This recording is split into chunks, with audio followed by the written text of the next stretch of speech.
the start line. Curtis White here from the is razendsnel in dat trappen. And ready to go here in Brazener, and we are underway. Van der Poel alongside Curtis White, Tonart right alongside him, and it's the American that gets a whole shot. Dat was ronde 1 en ook de laatste. The coffee tasted good this morning. He's got a new podcast, In the Red. To see him with such a great start today, I know a lot of American fans are going to be really pumped by this. All right, hello everyone, and welcome back In the Red with Curtis White. And we just wrapped up the first half of the cyclocross season. 6 straight weeks of on the road racing, traveling. Some of the best racing we've had in North America up to recent date. And what a way to bounce back. Tony, how's everything going in Western New York? Good, man. Good. It's been fun to watch the racing. Been busy at my house lately. So we're getting through though. So it's been a good time. Yeah, I believe you've had life as a bike racer can be pretty busy, on the road racing. There's a lot that goes into that schedule. It can seem like life is hectic sometimes, but you've been pretty busy lately over the last couple of weeks. You and your family.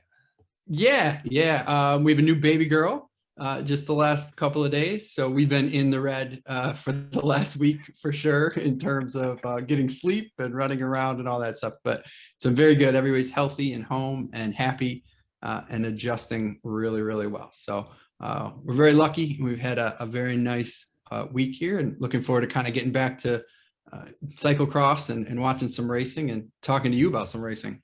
Yeah. Well, congratulations to you and your wife, and hopefully a new Mariana Voss in the family, tearing up the backyard. Man, keep the barriers up in the backyard. That's right. We got some up for the older girl, and now we'll get the other one going pretty soon. My older daughter was already talking about how to teaching her to ride and getting her going. So yeah, just give her a couple months. She'll be on the Strider in no time. No problem. Pedal bike by Christmas. That's the goal. All right, but yeah, we're coming after Cincinnati. We're recording this a week late. It's a lot's happened in this first half of the cyclocross season. So we've capped off the USCX series in Cincinnati, Ohio. The last round of that, the last round of the coverage of the GCN races. It's always a very unique course, and I guess the Deerfield Township. Everyone calls it Cincinnati. It's right next to Mason, Ohio. But as our friends at the CX Harris podcast pointed out, this is technically in the Deerfield Township. So we want to make sure that we get this right, give credit where credit is due. They always have a very nice race there, good production, nice course. Based off the coverage, what are some things that you noticed, Tony? It was a fun weekend to watch. We got some mud. That was cool. The day 1 to day 2, I wanted to talk to you a little bit about some of the tire choices and the way that the weather just affected the course as a whole. But we also saw kind of a little different play out in terms of riders and who was at the top of that list. So I guess there's a few factors. You want to start with the first day and kind of work through the second day a little bit? Yeah, that's a logical choice. Yeah. Makes sense, right? So first day, I thought you look real solid for that first 20, 25 minutes. I loved kind of the hard push on the first pit, everybody else pit and win the pit, and you took off. So that made it real exciting early on. It looked like you were comfortable on your tire choice early on. There was a lot of talk from the broadcast about that. And then you went into the pit for your first pit, and that kind of is where the race changed. And that was something we couldn't really tell what happened on. So that was my biggest question about day 1 was what transitioned from that early part of the race where you seem to have a lot of control in the race to you go to the pit and then you lose some spots and you end up third on the day. Mm-hmm. So to give everyone a bit of a background of King CX course, we're at Kingswood Park, as I mentioned, Deerfield, Ohio. It's on an old golf course. So I guess they construct these golf courses to drain really well. So it's a really, when it rains, it gets this really greasy top layer. The ground doesn't soak up a lot of that precipitation. it gets really greasy and it's hard packed. There's not a lot of long straightaways. There's a lot of off cambers, a lot of turns. When it's fast, there's a lot of speed checks, speed bumps kind of, it's very easy to overcook some of these corners. So when it starts to rain, it gets really greasy and sloppy. And it becomes much more about driving the bike and your technique rather than closing gaps with power, creating an advantage with power. Saturday's race started off very dry. It kind of felt like a Mario Kart track where it was just like you're constantly cornering, focusing on driving the bike, and you're at the limit with the equipment. There's a lot of off camber, so it was kind of easy to kind of slide out. I saw there was a mix of tires on the starting line, some file treads and some mid-range tires. I started with Challenge Grifos at a higher pressure.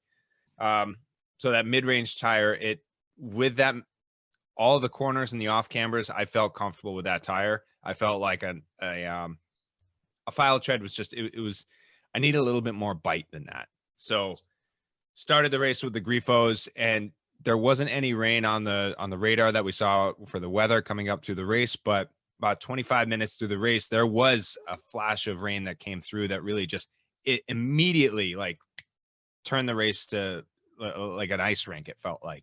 So there was like a 10-minute window where it was just absolute chaos. For a little bit, I had a bit of an advantage with the Grifo tires. I know that Kerry and Eric Bruner both had more file tread, faster tires. So they were forced into the pit sooner than I was. I was able to hold that advantage with the Grifo for a little bit longer. I know that right when it started raining, Bruner went into the pits. He fell off the pace a little bit. I started to push the pace a little. I slid out in a corner. Kerry came by me, and then he immediately slipped out on an off camber. So it was just like, it was this weird dynamic where after that I had a little bit of an advantage, and I knew he had to get into the pit, but it was just, the rain was coming down, the course was changing. And I knew that with there being so many turns and opportunities to kind of slide out, I didn't want to push the fold too much with the tires that I had, because I needed a more aggressive tire. So I talked to my pit crew. I told them to get a Baby Limas tire. And we were changing to that tire. I was told that the tires weren't ready quite yet, it was fine. I was still comfortable on the Grifos. And a half lap later, I was able to get on the Baby Limas tires.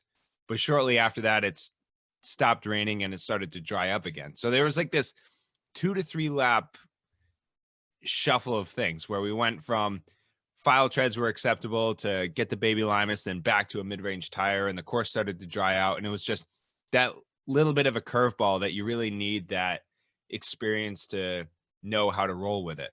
I went to the Baby Limas tire. Bruner, Kerry, and I were all together in the group, and then we went back to a Grifo tire. There was a point where I made a couple mistakes, just sliding out to a couple corners, trying to push the fold a little too much. And I think this was a very good course for both Bruner and Kerry. They're both very good technical riders. And while I've upped my technical game, I think I mentioned that this course has a lot of speed checks. So if there's a gap that's open, you have to, there's a speed limit on this course. So you have to more rely on the riders in front of you making a mistake to have them come back to you, because there's so little opportunity to actually close the gap with these long power straights that it's just all about that finesse and driving the bike. So I think on Saturday, those two raced a better race than me. I wasn't where I needed to be on that day to win it.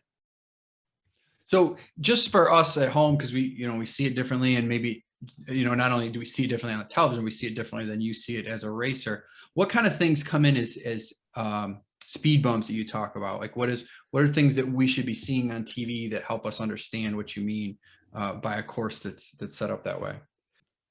So when I'm talking about these speed bumps or speed checks through the course, there's not, what I mean by that is that there's not a lot of long straightaways. There's a lot of short straightaways, a lot of turns that kind of limit your exit speed and your entry speed.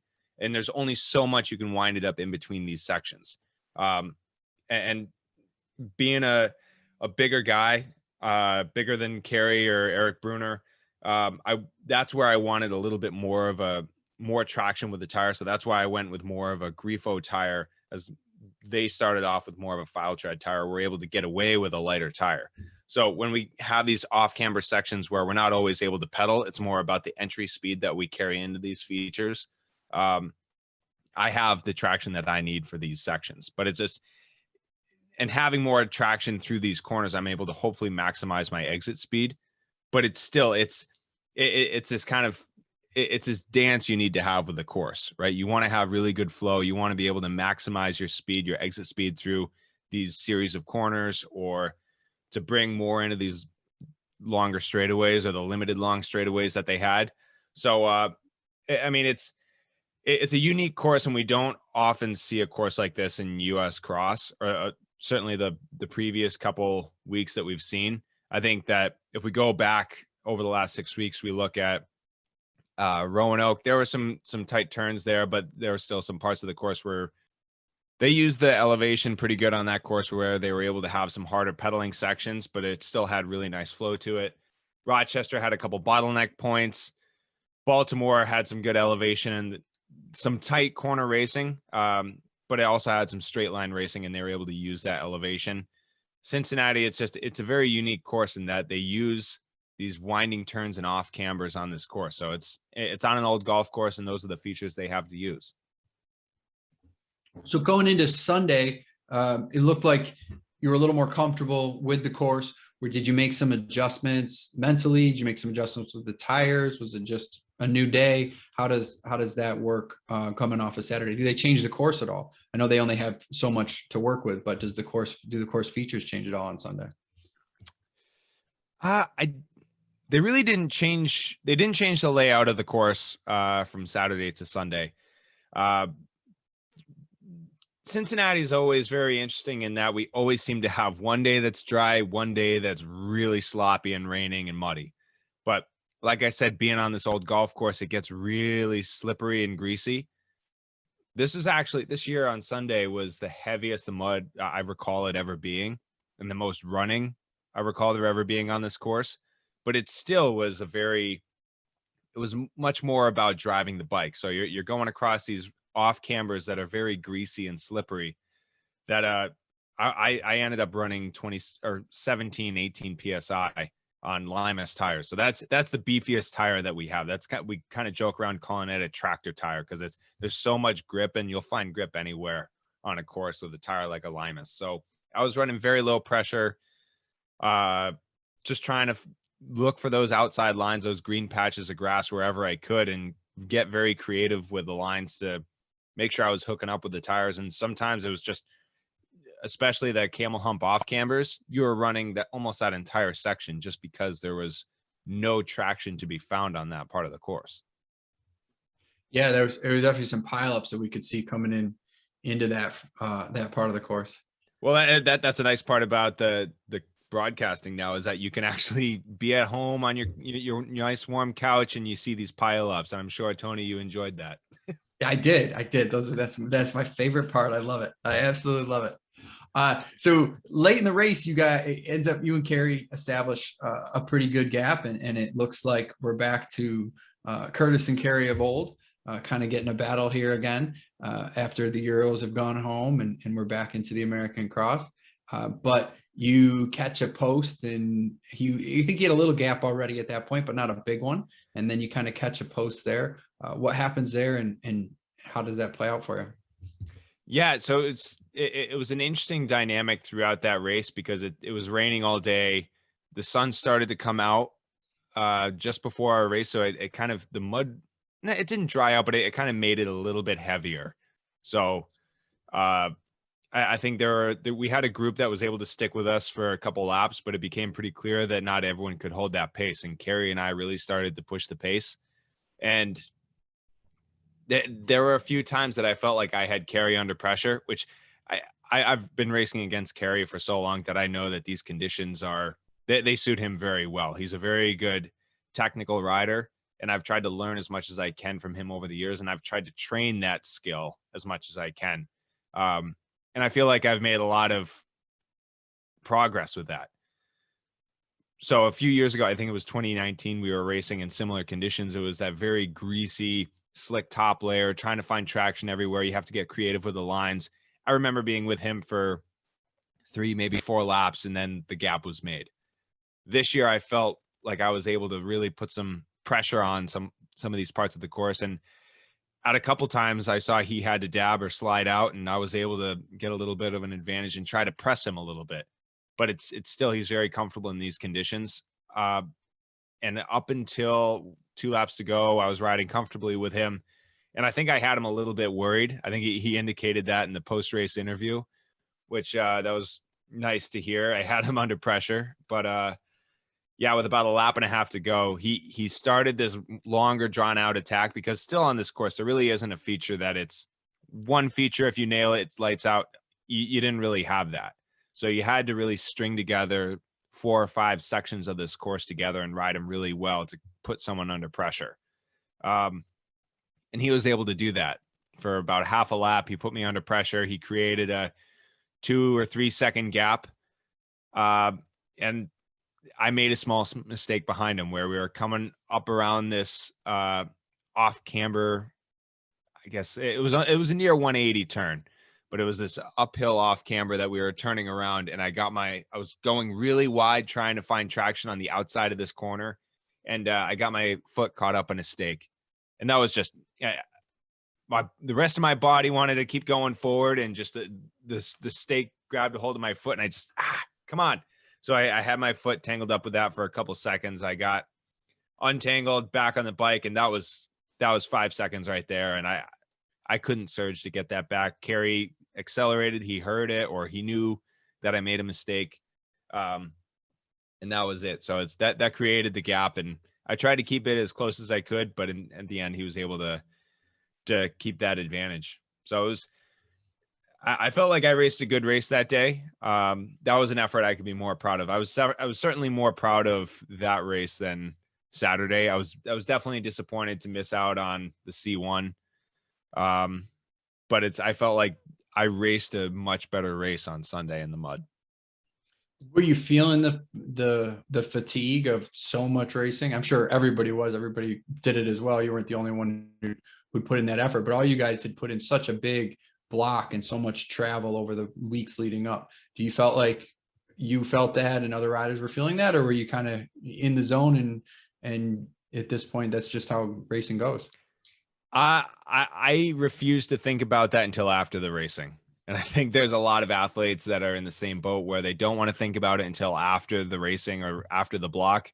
And you finally take a deep breath and you're sitting in the hotel room and you just think to yourself, I'm really excited to be going home to sleep in my own bed, be home for a couple weekends and just focusing on the training or taking a brief break. That's where I was at, because we really did. It was 6 straight weeks of, we had Roanoke. That was quite a bit of a travel away. Rochester, Baltimore. We had the U.S. World Cups, which was that was a crazy week in and of itself. And then finishing off with Cincinnati. I mean, that's a lot of time in the car. That's a lot of time in airports and planes. That's a lot of time in hotels, in unfamiliar environments. And there's a lot of effort that has to go into controlling your environment as an athlete. So making sure that you're eating all the right stuff, kind of preparing your meals on the go and thinking ahead 2 or 3 days. That's a lot of effort that goes into your routine. And that's effort that you don't have to make if you're in your own home and you're racing an hour away, like we do in Belgium most of the time. So it's a different aspect of sport that we have to deal with on a routine basis here. So towards the end, after the race, I did kind of sit down and say, man, I am tired. And that's something that I felt like I could track. I felt like I just wasn't recovering as well from race to race. And I needed a little time at home, a couple days off the bike, and then time to recharge and get focused on the next goals, which are PanAms and Nationals. Nice.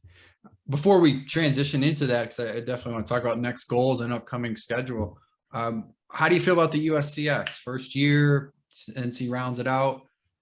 What are the positives? What are the negatives? What do you take away from it? And what do you think should happen? The USCX, the series for me or as a whole? Both. I mean, I guess let's start as a series as a whole and then talk about where you're at personally. So what do you think is the series as a whole, just from a promotional standpoint, from the racing, from a racer perspective? What would you like to see done differently? What would you like to see continued about that series going forward? I think that first off, this series is something that the U.S. cyclocross scene is needed, and it's needed for a couple of years now, where we need a national series that we can kind of all eyes are on these certain races. We need a storyline, and we need excitement. We need momentum. We need kind of this like, I don't know, we need eyes on the sport. And I think that a national series is something that everyone can benefit from: the sponsors, the fans, the athletes. And I think this is a really good starting step. I think it was huge that we had GCN broadcasting these events. That's something that we've never had in US cyclocross, even in the heyday of the USGPs, to have consistent broadcasting of a series. That is, I'm a big believer, and that will help grow our sport.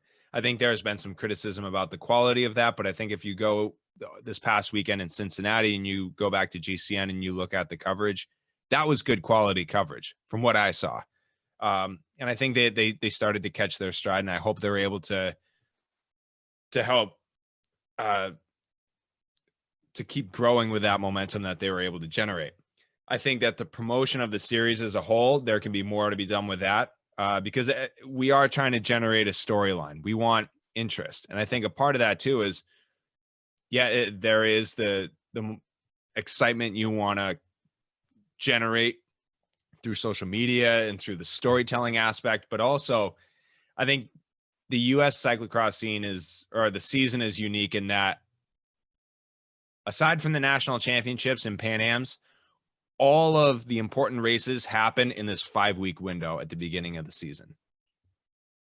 And I think I would love to see a national series span the entire season, or even if it's the entire domestic season through September through the end of November. Then we have our national championships in the first or second weekend of December.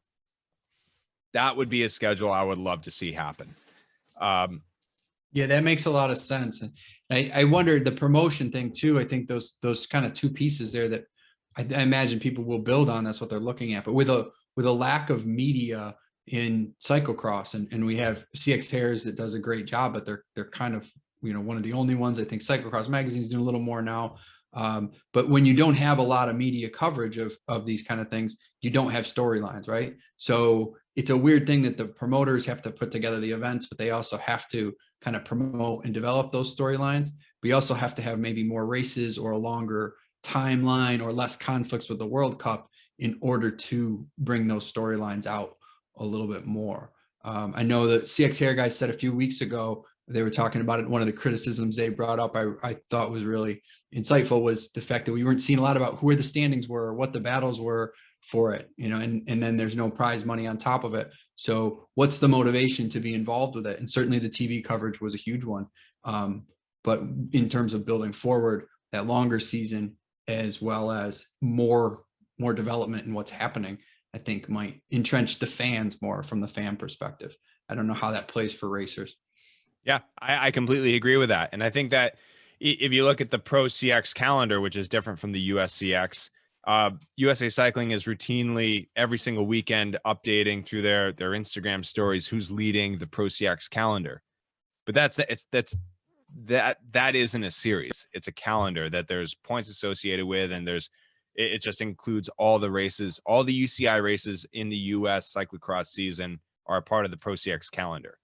There's no overall prize purse for that, but there's a point system, and they routinely are putting out what the standings are every single week. We didn't have that for the USCX. So I think that, again, this is the first year of the series. We want to see it grow. I think there's a lot of excitement and momentum behind the series now, especially after Cincinnati. We saw what they can produce with the product, with the broadcasting, with the level of events. And I hope that more people are excited to come back to the races and watch them live, or watch them on GCN, or follow the racing, however. But that storyline is really important to having athletes, teams, sponsors, fans invest in this experience, because that's ultimately what grows the sport, right? We want more eyes in the sport and kind of that draw. And I think it was great to have this series, but 4 weeks of I kind of talked about all the important racing in North America is happening in this 5 or 6 week window at the beginning of the season. Like not to discount Roanoke, but just to take Roanoke out of the equation, just because it's not a C1 weekend. That was a double C2. It was our opening UCI weekend for the season. But excluding Roanoke, we started with Rochester, which is a C1 weekend. Then we went to Baltimore. That was a C1 weekend. Then we went to Waterloo, which wasn't part of the USCX, but it was a World Cup. Fayetteville a few days later, World Cup. Then we went to Iowa City. Friday, Saturday, USCX races. Sunday was a World Cup. Just that week alone, I think that I don't know if it was Kerry or the CX Harris guys that dubbed it the cyclocross stage race of America. Yeah, I think that was Kerry. I mean, Yeah. it felt like it. I mean, the transfer times there. I mean, it felt like a legit stage race. Then the following weekend was Cincinnati. It was C1. So it only included the C1 weekends, and you only were kind of looking at this 5-week window of racing in North America for the 3 World Cups and all the rounds of the USCX. I would love to see the series expanded throughout the course of the season. Like that's a storyline that I think a lot of people can kind of get behind, instead of just a 5-week window of all or most of the broadcasted races in America happen in this window. And then the rest of the cyclocross season, everyone has to look for other sources to follow these races. Right. And, whether you get the TV coverage out of that or not, I don't know. But I do think the TV coverage should open up to something that I know you won't say, but I will, is that we need prize money for these athletes for what they're doing, for this amount of travel and that level of intensity and that level of expense that you guys put in. So you guys were great team players on this season and said, hey, we're going to go out and we're going to do this, and we're not going to complain about no prize money. And we understand the importance of the television coverage, but the television coverage should now create an ability to go to sponsors and go, hey, we got it in front of this many people in the US and this many people in Europe, and we're going to pay these guys to do this, because that's a lot of travel and a lot of work. And you look contrastingly at the Lions Den Crit that just happened last weekend. There was $100,000 there, one day of racing, for split between the men and women. I would love to see $100,000 prize purse split between the men and women for a series that's 4, 5, 8 races long, where riders are traveling all over the country to put up this kind of effort, not just racing one night. So kudos to those guys in California for doing it. But if they can do it there, we should be able to do it in cyclocross, without a doubt. Absolutely. But I think that we keep touching on this chord of the storyline and kind of generating that excitement. So I think that there's a lot of exciting things to come out of the series. It has been said in the media that they had a multi-year deal with GCN to broadcast this series. So I think over the next couple of seasons, I'm really looking forward to seeing what they're able to produce. Me too. And I think they'll do great things. And I'm glad they did it this year, and I'm waiting to see it grow for next year. Definitely. Absolutely. So let's talk about what you got coming up, man. That was an intense block. You're getting a little rest here, which is well-deserved. But certainly by no means are we done with the season. We got a lot of racing ahead. So what's up right away, and what's sort of the longer term? And I guess maybe to backpedal just a step is, how do you feel about where you're at personally at this point of the season, looking ahead at that schedule? Yeah, I think that it was a lot of people's goals to come into the season fast. And I felt like I accomplished that goal, and I set myself up to really perform on a high level and take advantage of these opportunities where, opened up the season in Roanoke with 2 wins and consistently racing at the front, and a lot of almosts, but now is the time where it's that natural mid-season break. This past weekend, we had the UCI weekend in Indianapolis. I did not race there. I decided to take this weekend off, as well as I believe a lot of the other top guys did as well. So that was it's nice to have a little bit of a breather, but I'm also back to heavier training now at home, back in New England. So it's good to get back on familiar roads and kind of focus more on the process and looking more towards nationals, and PanAms right now are the biggest goals. I have a couple of races over the next few weekends. The race in Northampton, and then Falmouth, Massachusetts. Both races are hour and a half, hour 45 tops out my front door. So it doesn't require a lot of effort with travel or sleeping in hotels, and like all of the travel logistics that have gone into the last 6 weeks, I don't have to think about as much over the next 3 weeks, which is awesome. Yeah. Yeah. I'm loving that part of this season right now, where I can be close to home, race down the road, and still come back home, be in my own bed, and be able to have really high quality training. And that's ultimately who we're competing against, these European riders. That's what they're doing on a regular basis, where it's 1 or 2 nights tops at a hotel, but they're able to drive for all of these races.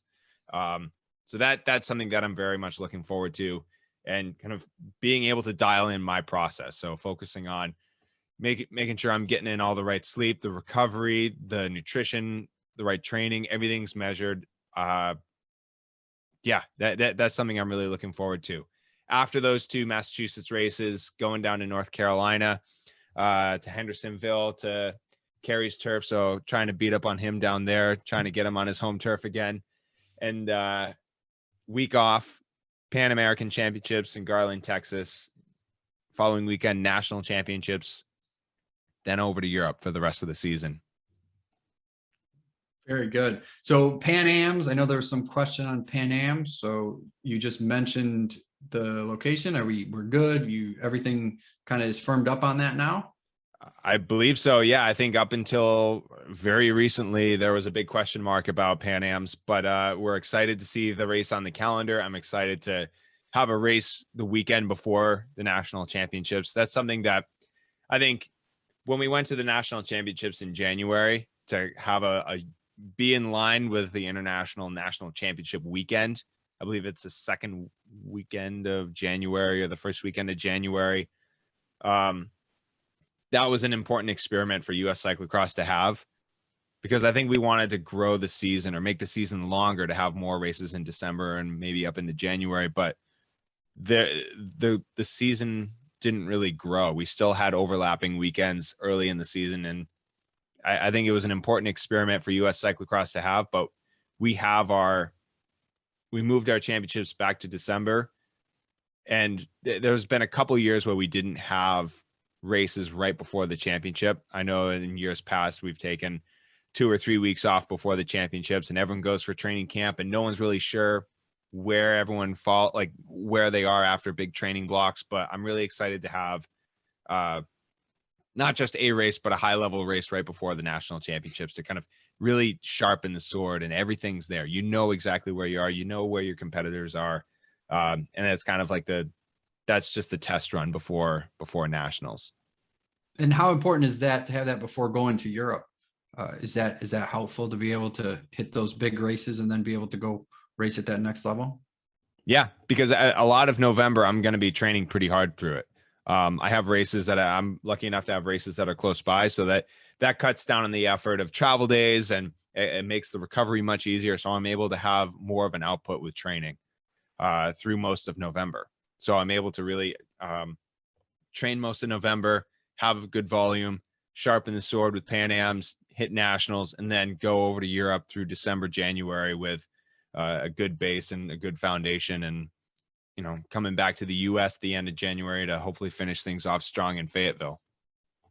Nice. Yeah, not to overlook the rest of the US season, but I'm getting a little excited about you going to Europe, and I'm getting excited about the European racing. And with that, how about Clara Hansinger, huh? Yeah.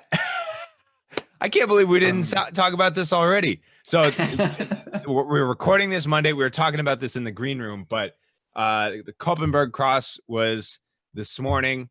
For those who, this is coming out in the next couple of days. So if you haven't heard the news already, I absolutely encourage you to go rewatch the Koppenberg Cyclocross. I'm going to spoil it. I don't really care right now. Clara Hansinger, my teammate, wins the Koppenberg Cross, one of the most iconic, epic cyclocross races on the calendar. That was really cool. So after the U.S. World Cups, our mechanics, Gary and Mike, and Clara went over to Europe to start their European campaign. They did over ice yesterday. Clara was 5th, I believe, so that was a good opener. And then to come out winning Koppenberg, that was so cool to watch. That was definitely a moment, in the morning, jumping up and down on the couch, and it's Monday morning. I'm sure my neighbors are thinking, what the hell's going on? Monday morning, this kid's jumping around already. Calm down.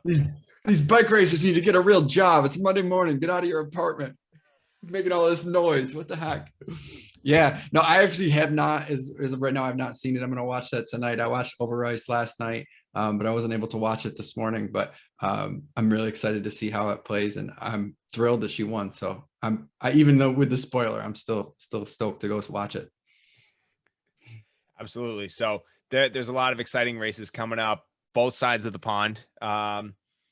Yeah, we're gonna things are dialing back a little bit with U.S. Cyclocross in terms of broadcasting and coverage, but there's still great races. So if you are able to come watch or race in Northampton, Falmouth, North Carolina, PanAms or Nationals, absolutely come over, come by the Cannondale tent, say hi.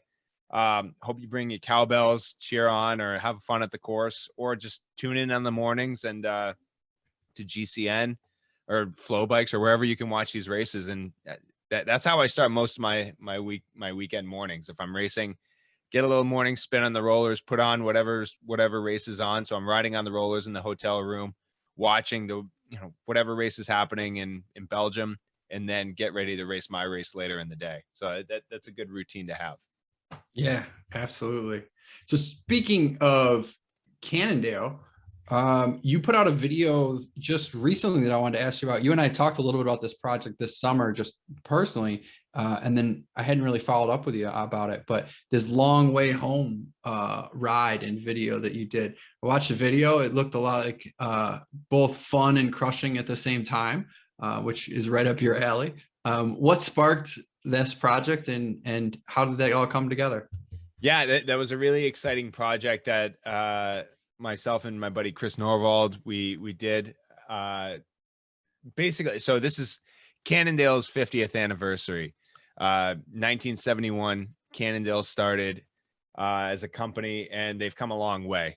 And it was kind of I wanted to kind of capture that sense of getting back to Cannondale's roots, but also like I wanted to get back to my roots. So I grew up in Duanesburg, New York. I recently moved to Beverly, Massachusetts, which is about a 3-hour car drive away.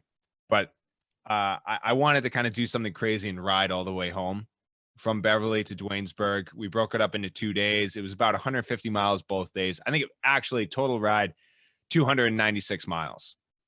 So I know we're going to get some flack in the comments about people. Oh, you should have just rounded up to 300 miles. Listen, man, when you're at, the end of 2 9-hour days and there's 20,000 feet of climbing and all these gravel road segments, those last 4 miles, that's too tall of an order, especially for us cyclocrossers where we only race an hour. I was impressed you threw the gravel segments in. Definitely elevates the difficulty. Well, we had 50 gravel segments for 50 years of Cannondale too. So that was earlier this year.